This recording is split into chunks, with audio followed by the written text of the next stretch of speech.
کاشانۂ بصیرت ایک ایسا یوٹیوب چینل جس پر ہر قسم کی دینی کتب بالخصوص محروم بصارت افراد کے لیے آڈیو اور ویڈیو فارمیٹ میں دستیاب ہیں اور بالعموم تمام مسلمان برادران و خواہران کے لیے دستیاب ہیں۔ اس لیے آپ سے گزارش ہے کہ بیل آئیکن کو پریس کر کے ہمارے اس چینل کو ضرور سبسکرائب کیجیے تاکہ آئندہ آنے والی ہر کتاب آپ کو بر وقت ملتی رہے۔ کاشانۂ بصیرت، کاشانۂ بصیرت، کاشانۂ بصیرت، کاشانۂ بصیرت۔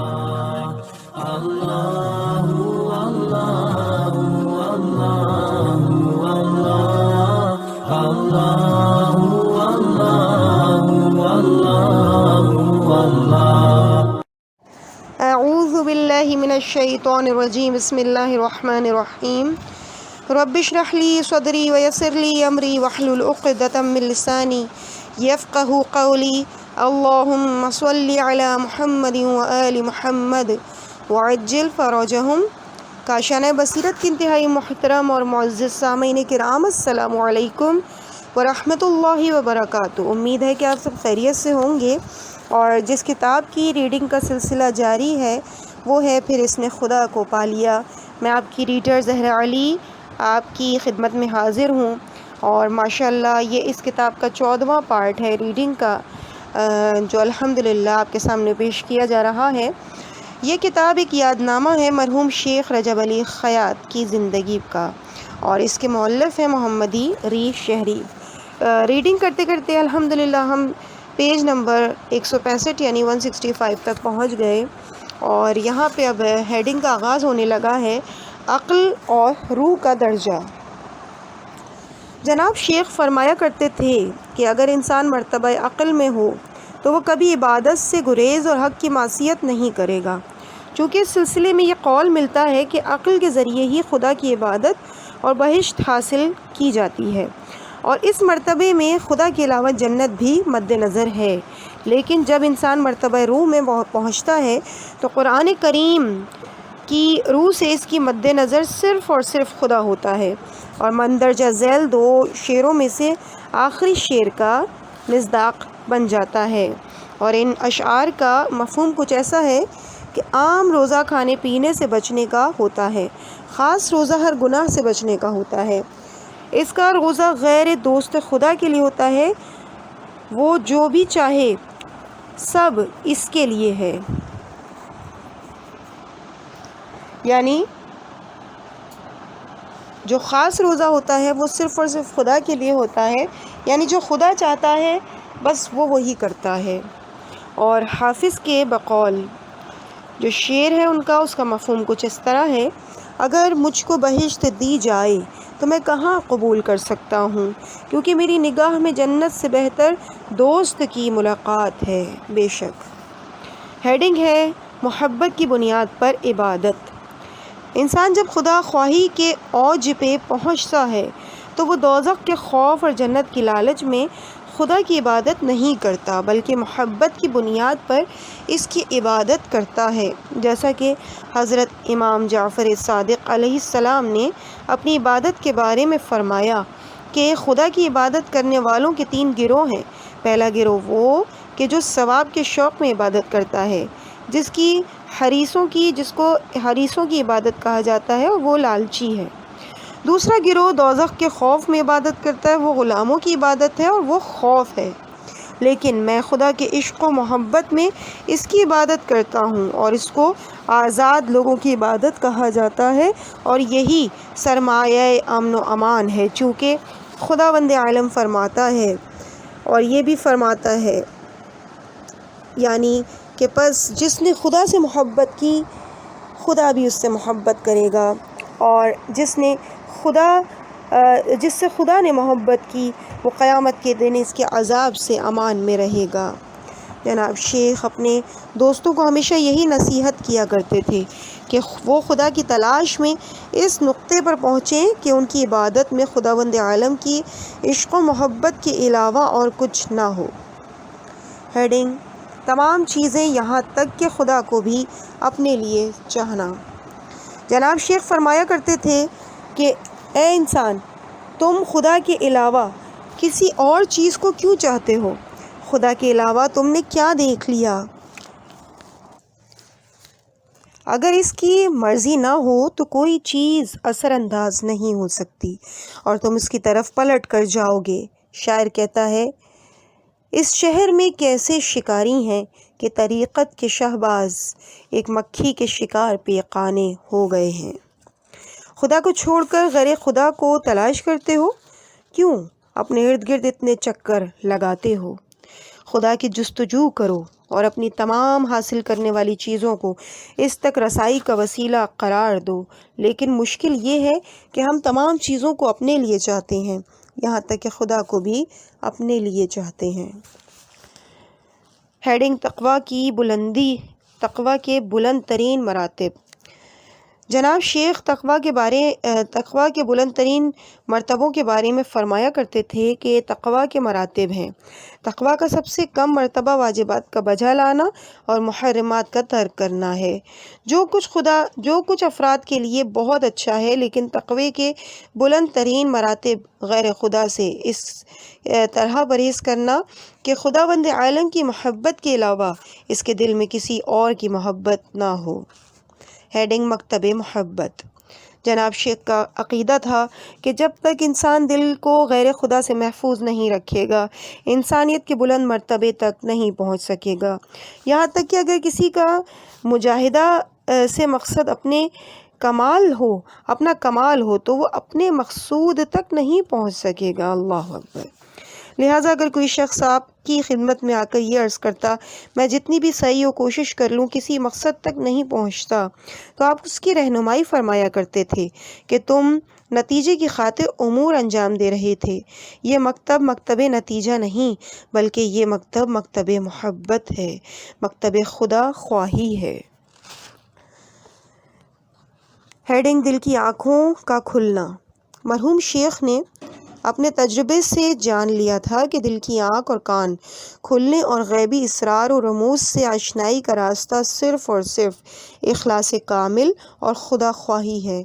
وہ کہا کرتے تھے کہ اگر تم لوگ اپنے دلوں کی حفاظت کرو اور غیر خدا کو ان میں داخل نہ ہونے دو تو تم ایسی چیزوں کو دیکھو گے جو دوسرے نہیں دیکھتے، ایسی چیزوں کو سنو گے جو دوسرے نہیں سنتے، اور اگر انسان اپنے دل کی آنکھ کو غیر سے بچائے تو خدا اس کو نورانیت عطا کرتا ہے اور اس کو الہی بنیادوں سے آگاہ کرتا ہے۔ اگر کوئی خدا کے لیے کام انجام دے تو اس کی چشم بصیرت کھل جاتی ہے۔ دوستوں، دعا کرو کہ خدا تم کو بہرے پن اور اندھے پن سے نجات دے۔ جب تک انسان غیر خدا کو چاہتا ہے، بہرا اور نابینا ہوتا ہے۔ بالفاظ دیگر شیخ معتقد تھے کہ قلب سلیم کے علاوہ معرفت شہودی کا حاصل کرنا ممکن نہیں، اور دل پوری سلامتی سے اس وقت ہمکنار ہو جاتا ہے جب اس میں محبت دنیا کا ایک ذرہ بھی نہ پایا جاتا ہو اور معرفت شہودی کے علاوہ خدا سے کچھ نہ چاہے۔ امام جعفر صادق علیہ السلام نے قلب سلیم کی وضاحت میں اسی بات کی طرف اشارہ فرمایا کہ انہوں نے اس آیت یعنی الا من اتی اللہ بقلب سلیم کی تفسیر میں فرمایا کہ قلب سلیم وہ قلب ہے کہ جو دنیا کی محبت سے سالم ہو۔ ایک دوسری حدیث میں فرماتے ہیں کہ قلب سلیم وہ دل ہے جو اپنے پروردگار کا اس حال میں دیدار کرے کہ غیر خدا اس میں نہ ہو، اور جس دل میں شرک یا شک ہوتا ہے وہ ساقط یعنی بیمار ہے۔ ہیڈنگ دل کا باطنی چہرہ۔ جناب شیخ فرماتے تھے کہ اگر انسان دید باطن رکھتا ہے تو وہ یہ دیکھتا ہے کہ محض غیر خدا کو اپنے دل میں بسانے کی وجہ سے اس کا برزخی باطن اسی شکل میں تبدیل ہو گیا۔ اگر غیر خدا کو چاہو گے تو تمہاری قیمت وہی ہے جو تم نے چاہا، اور اگر خدا خواہ ہوگے تو تمہاری کوئی قیمت نہیں۔ اگر تمام لحظات خدا کی یاد میں غرق رہو گے تو تم میں انوار الہی ذوفشاں ہوں گے، اور جو چاہو گے نور الہی کے ذریعے دیکھو گے۔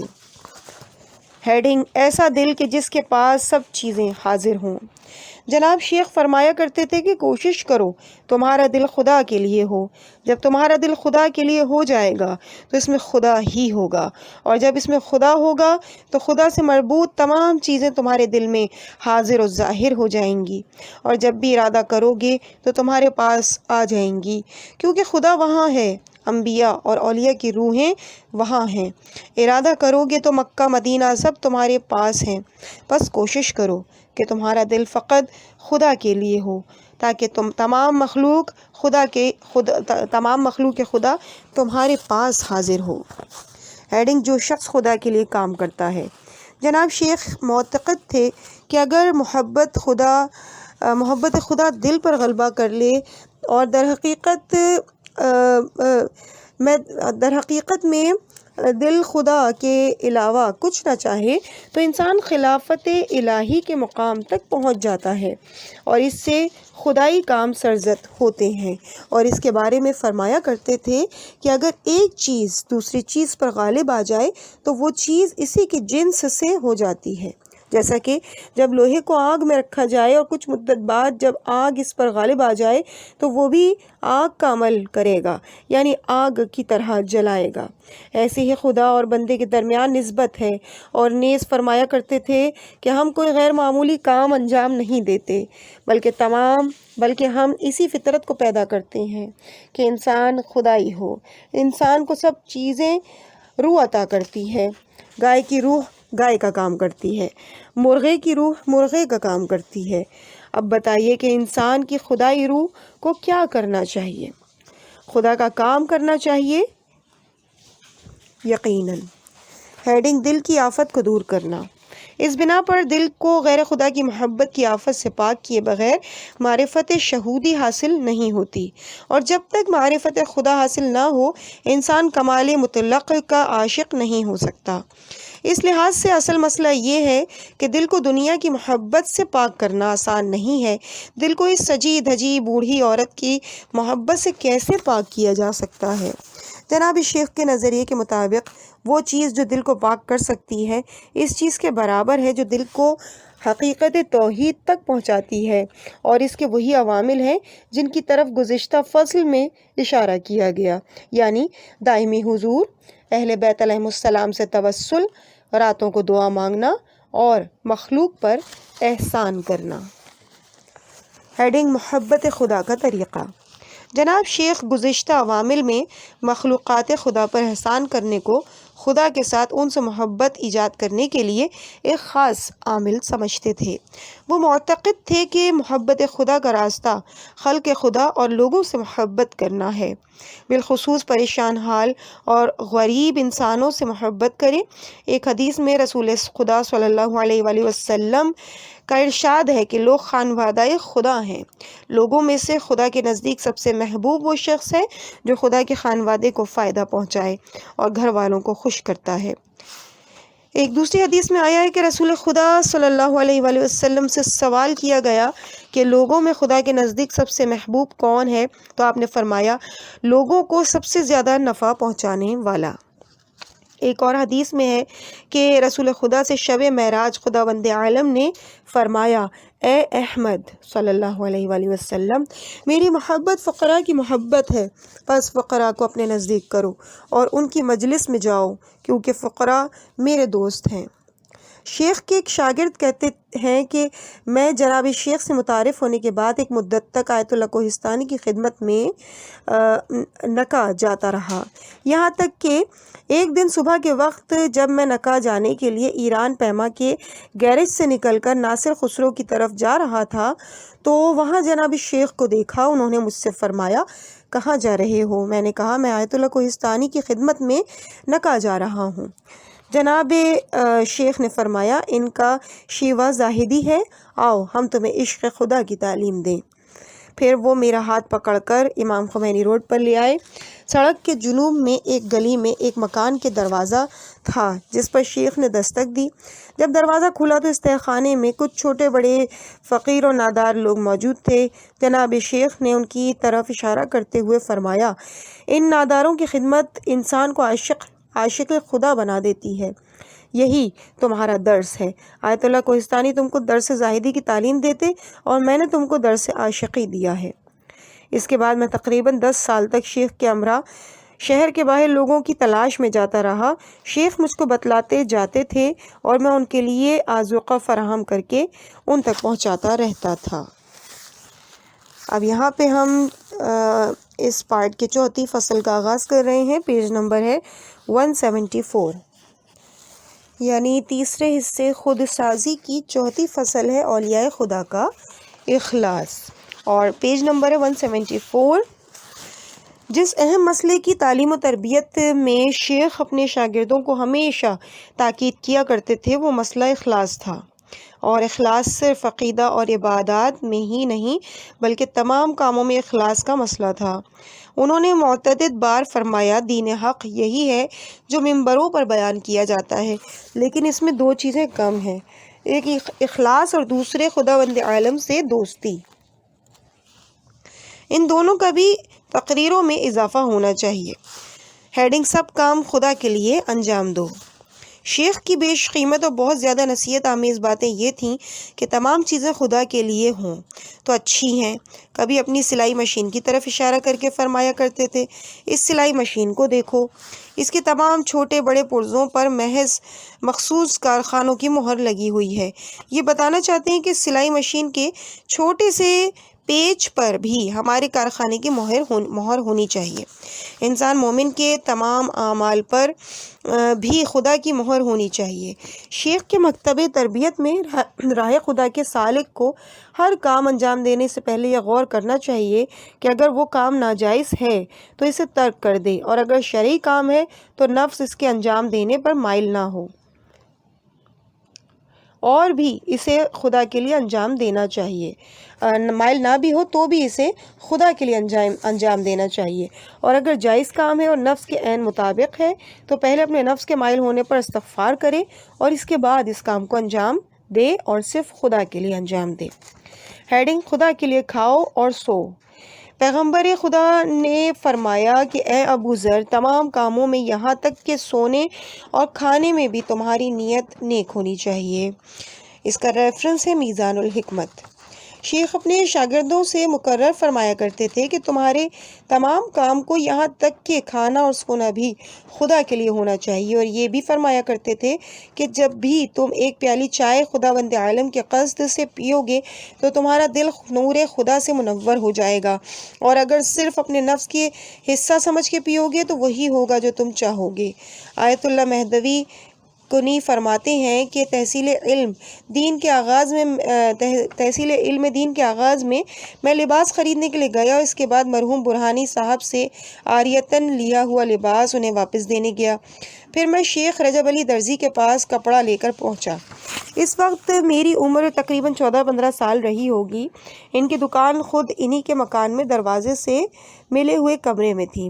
میں کچھ دیر تک انتظار کرتا رہا۔ جب وہ تشریف لائے تو مجھ سے کہنے لگے، اچھا یہ بتاؤ کہ تم اب کیا بننا چاہتے ہو؟ میں نے جواباً عرض کیا، تحصیل علم دین کرنا چاہتا ہوں۔ فرمایا، اچھا تم طالب علم بننا چاہتے ہو یا آدمی؟ مجھ کو بہت تعجب ہوا کہ کیوں ایک ٹوپی لگانے والا ایک عمامہ پہننے والے سے ایسی باتیں کر رہا ہے۔ اس کے بعد فرمایا، ناراض مت ہو، تحصیل علم دین بہت اچھا کام ہے، لیکن تمہارا ہدف آدمی بننا ہونا چاہیے۔ میں تم کو جو نصیحت کر رہا ہوں اس کو بھلانا نہیں۔ تم ابھی جوان ہو اور گناہوں سے پاک ہو، لہٰذا تم خدا تک رسائی کے ہدف کو نہ بھول جانا۔ جو بھی عمل بجا لاؤ اس کو خدا کے لیے بجا لاؤ، یہاں تک کہ اگر چاول اور کباب بھی کھاؤ تو یہ سوچ کر کھاؤ کہ اس سے جو طاقت حاصل ہوگی اس کو خدا کی راہ میں صرف کروں گا، اور میں میری اس نصیحت کو تمام عمر فراموش نہ کرنا۔ ہیڈنگ خدا کے لیے سلو۔ جوتا سلنے والے سے فرمایا کرتے تھے کہ جب تم جوتا ٹانکتے ہو تو سب سے پہلے اس میں خدا کے لیے سوئی پیوست کرو، اس کے بعد اس کو مضبوط اور اچھے طریقے سے ٹانکو کہ پھر جلدی سے نہ ٹوٹے۔ اور درزی سے فرمایا کرتے تھے کہ جس کپڑے کو تم سلو اس کو خدا کی یاد میں مضبوط اور اچھا سلا کرو۔ ہیڈنگ خدا کے لیے آؤ۔ شیخ کے ایک شاگرد اخلاص کے بارے میں شیخ کی نصیحتوں کی اس طرح توصیف بیان کرتے ہیں کہ شیخ فرمایا کرتے تھے کہ اس جگہ شیخ کے مکان پر آؤ تو خدا کے لیے آیا کرو، اگر میری خاطر آؤ گے تو نقصان اٹھاؤ گے۔ ان کی عجیب بات تھی کہ لوگوں کو خدا کی خاطر بلایا کرتے تھے، اپنی خاطر نہیں۔ ہیڈنگ: خدا کے لیے پھونک مارو۔ جناب شیخ کے فرزند کہتے ہیں کہ شیخ عبدالکریم حامد میرے والد محترم کے بہترین شاگرد تھے۔ وہ ایک روز اپنی پریس میں پھونک مارنے میں مشغول تھے، وہ پریس جو کوئلے سے گرم کی جاتی ہے۔ تو میرے والد محترم نے ان سے کہا، عبدالکریم کیا تم جانتے ہو کہ پریس میں کیسے پھونک ماری جاتی ہے؟ انہوں نے جواب دیا، نہیں جناب، کیسے پھونک ماروں؟ میرے والد محترم نے کہا، ہونٹوں کو کلی کی طرح کرو اور خدا کے لیے پھونک مارو۔ اللہ اکبر۔ ہیڈنگ: خدا کے لیے دوستی کرو۔ شیخ کے ایک شاگرد کہتے ہیں کہ جناب شیخ نے ایک مخصوص جلسے میں مجھ سے فرمایا، تمہارے حواس فلاں جگہ ہیں، کوئی بات نہیں، لیکن خدا کے لیے ہونا چاہیے۔ ایک روز میں کسی ایک دوست کے ساتھ ان کی خدمت میں حاضر تھا کہ انہوں نے میرے دوست کے دل کی طرف اشارہ کرتے ہوئے فرمایا کہ میں یہاں پر 2 لڑکیاں یا 2 لڑکے دیکھ رہا ہوں، یہ درست ہے، لیکن دل خدا کی طرف ہے اور فرزند سے خدا کے لیے محبت کرنی چاہیے۔ اور آپ یہ بھی فرمایا کرتے تھے کہ مقدس لوگوں کے تمام کام اچھے ہیں، لیکن ان کو اپنی انانیت کی جگہ خدا کو دینی چاہیے۔ اللہ اکبر۔ یعنی یہاں پہ 2 لڑکے 2 لڑکیوں سے مراد وہ جن صاحب کے لیے اس طرف اشارہ کر کے فرمایا تھا شیخ نے، ان کی اولاد تھی، یعنی وہ اپنی اولاد سے بے پناہ محبت کرتے ہوں گے، لیکن شیخ نے ان کو یہ نصیحت کی کہ اپنی اولاد سے بھی جو محبت کرو وہ خدا کے لیے ہونی چاہیے۔ پروردگار ہم سب کو بھی توفیق دے کہ ہم خالصتاً پروردگار سے محبت کریں اور جو بھی کام انجام دیں اس میں خلوص کو شامل حال رکھیں، اور یہاں تک کہ ہمیں اپنی کامیابی کی بھی فکر نہ ہو، بلکہ صرف اور صرف ہر معاملے میں ہمارے ذہن میں پروردگار رہنا چاہیے۔ اس مقام پہ عزیزان گرامی ہم اس ریڈنگ کو مکمل کرتے ہیں، اس حصے کو، پارٹ نمبر 14 کو، اور یہاں پہ پیج نمبر ہے 178۔ انشاءاللہ اس سے آگے کی ریڈنگ کا سلسلہ آپ کے سامنے اگلے پارٹ میں پیش کیا جائے گا، اور پیج نمبر ہوگا 178 اور ہیڈنگ ہوگی خدا کے لیے کام کرو۔ مجھے اپنی دعاؤں میں یاد رکھیے گا۔ والسلام علیکم ورحمۃ اللہ وبرکاتہ۔